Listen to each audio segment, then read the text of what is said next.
नागपुर के खेल प्रेमियों के लिए एक बड़ी और उत्साहजनक खबर सामने आ रही है। केंद्रीय मंत्री नितिन गडकरी जी की संकल्पना से शुरू हुआ देश का पहला जमीनी स्तर का मल्टी स्पोर्ट इवेंट खासदार क्रीड़ा महोत्सव अपने 8वें पड़ाव पर पहुंच चुका है। जी हाँ, इस साल इस भव्य महोत्सव का 8वां पर्व 31 मई से 7 जून तक आयोजित किया जा रहा है। हालांकि नागपुर की भीषण गर्मी और बढ़ते तापमान को देखते हुए आयोजकों ने इस बार कुछ महत्वपूर्ण बदलाव किए हैं। पूर्व विधायक और महोत्सव के मुख्य संयोजक श्री संदीप जी जोशी ने जानकारी दी है कि इस बार यह प्रतियोगिता केवल नागपुर शहर के खिलाड़ियों के लिए ही सीमित रखी गई है। गर्मी से खिलाड़ियों को बचाने के लिए सभी मैदानी स्पर्धाएं केवल रात के समय शहर के 20 अलग अलग मैदानों पर आयोजित की जाएगी। इस 8वें पर्व के लिए कुल 57,63,000 रुपए की नगद पुरस्कार राशि तय की गई है। साथ ही विजेताओं को ट्रॉफी और मेडल भी प्रदान किए जाएंगे। इस महोत्सव में कुल 18 अलग अलग खेलों का रोमांच देखने को मिलेगा। इसमें कुश्ती, marathon, kho kho, badminton, athletics, kabaddi, swimming, basketball, chess, carrom, volleyball, yogasana, gymnastics, skating, table tennis और सॉफ्टबॉल जैसे खेल शामिल हैं। आमचे सर्वांचे नेते खासदार सांस्कृतिक महोत्सव, त्यानंतर खासदार क्रीडा महोत्सव, खासदार औद्योगिक महोत्सव असे वेगवेगळे महोत्सव माननीय नितीनजींच्या संकल्पनेमधून सुरू झाले। मध्यंतरी 1 वर्ष कोरोनाच्या काळामुळे खासदार क्रीडा महोत्सवाला आपण गॅप दिलेली होती। या वर्षी देखील निवडणुकीमुळे खासदार क्रीडा महोत्सव होतो की नाही अशी एकंदरीत शंका व्यक्त झालेली होती। परंतु आम्ही सर्व क्रीडा संघटक त्याचप्रमाणे या खासदार क्रीडा महोत्सवाचे सहसंयोजक यांनी चर्चा केली, एकदा चर्चा केली, दोनदा चर्चा केली, क्रीडा असोसिएशनशी चर्चा केली आणि ती चर्चा करून शेवटी वाढतं उन्हाचं तापमान लक्षात घेता परंतु खंड देखील पडला नाही पाहिजे। एखाद्या गोष्टीमध्ये जर खंड पडून गेला तर पुन्हा पुढे घेणं हे कठीण होतं आणि त्यामुळे उन्हाचं तापमान लक्षात घेता आम्ही मागच्या वर्षी जसं खासदार क्रीडा महोत्सवामध्ये 65 गेम्स झाले होते, यावेळेला आम्ही त्याच्यामध्ये कर्टेल केलेला आहे।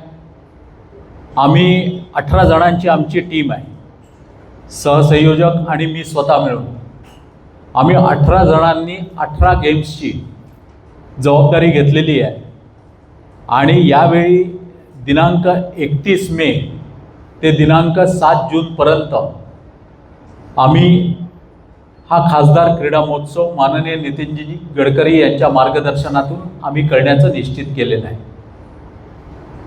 मुळात खंड पडू नये हीच याच्या मागची भावना आहे।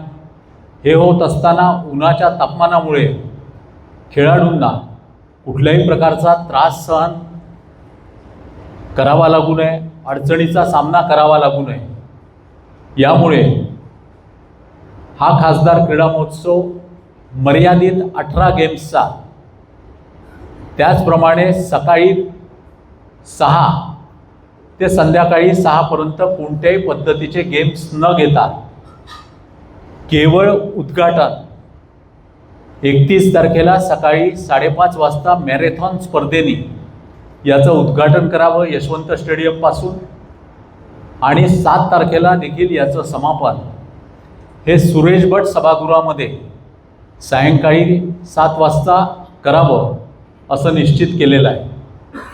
माननीय नितीनजी गडकरी या दोन्ही कार्यक्रमाला राहणार आहे।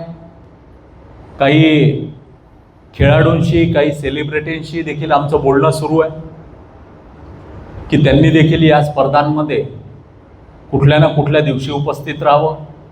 याचं कार्यालयाचं उद्घाटन जवळपास 15 तारखेच्या आजूबाजूला आम्ही करतो आहे। आपल्या सर्वांच्या सहकार्याची अत्यंत आवश्यकता आहे। दरवर्षी देखील आपण खासदार क्रीडा महोत्सवाला भरपूर कव्हरेज देत असता। आणि यावर्षी देखील याच पद्धतीचं आपलं सहकार्य मिळावं अशी विनंती करायला, क्रीडापटूंच्या भवितव्यासाठी, क्रीडापटूंच्या हितासाठी आपण सर्वांनी यामध्ये सहकार्य करावं. जसं जसं पुढचा कार्यक्रम ठरेल तशी पुढची देखील माहिती आम्ही आपणापर्यंत निश्चित पद्धतीने पोहोचवू, एवढंच या ठिकाणी आम्हाला सांगायचं आहे. आपल्याला जी प्रेस नोट दिली आहे त्याच्यामध्ये मागच्या बाजूला 18 खेळांची यादी देखील दिलेली आहे. हे खेळ कुठे कुठे होणार, कुठल्या ग्राउंडवरती होणार याची देखील माहिती आम्ही दिलेली आहे. आपल्याला सर्वांना विनंती आहे की आपल्या प्रिंट मीडियातर्फे, आपल्या पोर्टल सेवांतर्फे याची प्रसिद्धी या नागपूर शहरातील जास्तीत जास्त क्रीडा प्रकारांपर्यंत पोहोचवावी, एवढीच आपल्याला विनंती करतो. आपले काही प्रश्न असतील तर आपण नक्की विचारावे, ही विनंती. धन्यवाद. ते यांना माईक कशी देतो? 3 कॅटेगरीमध्ये आपण करतो आहे. आम्ही तुम्हाला एक 3 दिवसात, कारण असं झालेलं होतं की घ्यायचा की घ्यायचा नाही, आम्ही निर्णय घेतला की घ्यायचाच आहे. थोडंसं मर्यादित करून का होईना पण घ्यावं. आणि त्यामुळे उद्घाटन 31ला संध्याकाळी पहिल्यांदा ठरवलं होतं. म्हणजे तुम्ही आता एवढे वर्ष झाले आमच्यासोबत आहात म्हणून आपल्याला शेअर करतो, पण 31 तारखेला संध्याकाळी ठरवल्यावर लक्षात असं आलं की IPL फायनल आहे, तर ती गडबड होईल. मग आम्ही 31 तारखेला आता उद्घाटन सकाळी घेतो आहे मॅरेथॉनने.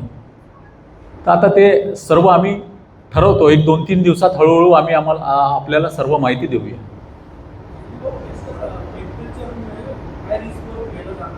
हो,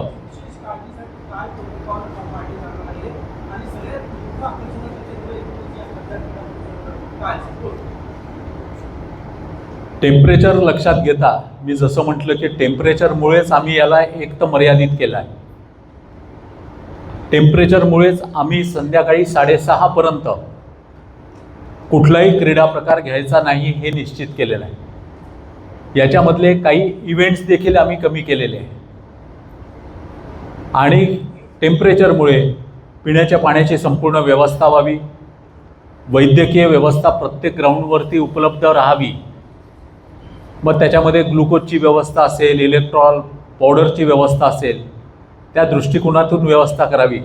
ज्या ठिकाणी थंड हवेची व्यवस्था करता येत असेल, उदाहरणार्थ सुभेदार हॉलमध्ये आम्ही करतो आहे बॅडमिंटन, तर बॅडमिंटनच्या ह्याच्यामध्ये इंडोर स्टेडियममध्ये जर काही व्यवस्था करायची असेल तर ती व्यवस्था करावी. या पद्धतीचे प्रयत्न आम्ही करतो आहे. माननीय जिल्हाधिकारी महोदयांनी दिलेले संपूर्ण प्रोटोकॉल्स आम्ही या क्रीडा महोत्सवामध्ये पाळणार आहोत.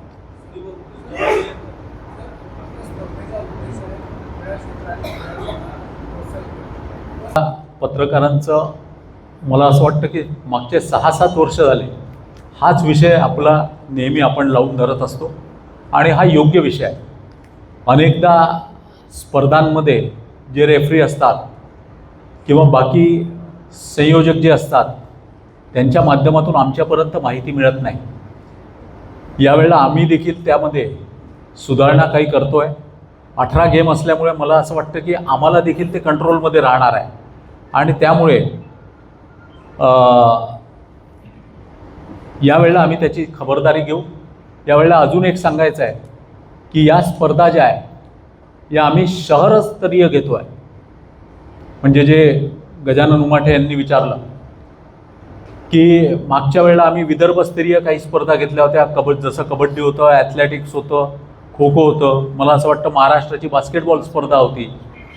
तर यावेळेला आम्ही संपूर्ण स्पर्धा ज्या आहे त्या शहर लेवलवरती घेतो आहे. नाही, यावेळेला आपण मोता सायन्समध्ये घेतो आहे.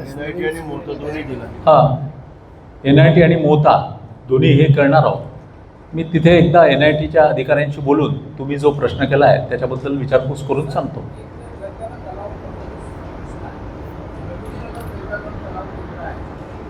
दुर्दैवाने म्हणजे नाईलाजानी ज्याला म्हणता येईल की यावर्षी आम्हाला घेता नाही येणार, कारण काटोलवरून निघायचं आहे स्पर्धेला. आम्ही 6:30ला स्पर्धा घेणार आहोत.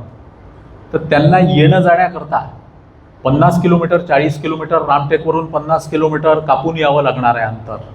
म्हणजे त्यांना शेवटी उन्हातच निघावं लागणार आहे. आणि त्याच्यामुळे आमच्यातल्या अनेकांची इच्छा होती, परंतु आम्ही थोडंसं कठोर होऊन निर्णय घेतला. एखादी दुर्दैवी घटना घडू नये हे याच्या मागचं कारण आहे. यावर्षी नाही, परंतु आम्ही पुढच्या वर्षीपासून पुन्हा 12 जानेवारीला क्रीडा महोत्सव दरवर्षी आपण सुरू करतो. आता 6-7 महिन्यानंतर आपण पुन्हा तो 12 जानेवारीला करणार आहोत.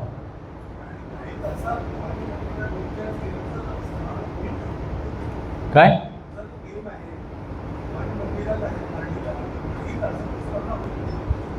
हो, एक 4 तास रोज संध्याकाळी राहणार आहे, म्हणून आम्ही इव्हेंट्स कमी केले. जसं बास्केटबॉलमध्ये 3-3 इव्हेंट्स राहायचे, तर यावेळेला 1 इव्हेंट किंवा 2 इव्हेंट आम्ही करतो आहे, ज्याच्या माध्यमातून त्या 4 तासांमध्ये 2 क्रीडांगणावरती स्पर्धा व्हाव्यात आणि सिटी लेवलवरती आहे. जसं कबड्डीला, खो खोला आपल्याला कल्पना आहे की प्रचंड रिस्पॉन्स हा ग्रामीण क्षेत्रातून होतो. म्हणजे उद्या आपल्याकडून बातमी छापल्यानंतर अनेकांचे नाराजीचे फोन देखील आम्हाला येणार आहे. ते सुरू झालेले आहे की आम्हाला काय येऊ देत नाही, आम्ही आमच्या रिस्कवरती यायला तयार आहोत. आम्ही त्यांना समजवतो आहे की बाबांनो, काही गडबड झाली, कारण ऊन ज्या पद्धतीने आहे ते बघता काही गडबड जर झाली तर ते अडचणीचा विषय होईल. म्हणजे वर्धेला पोलीस भरतीमधलं उदाहरण आपल्या सर्वांना माहीत आहे. तशा घटना जर झाल्या तर अडचणीचा विषय होईल. त्याच्यामुळे जीवन हे सर्वांचं मूल्यवान आहे हे बघून आम्ही हा निर्णय घेतलेला आहे. नागपूरमध्ये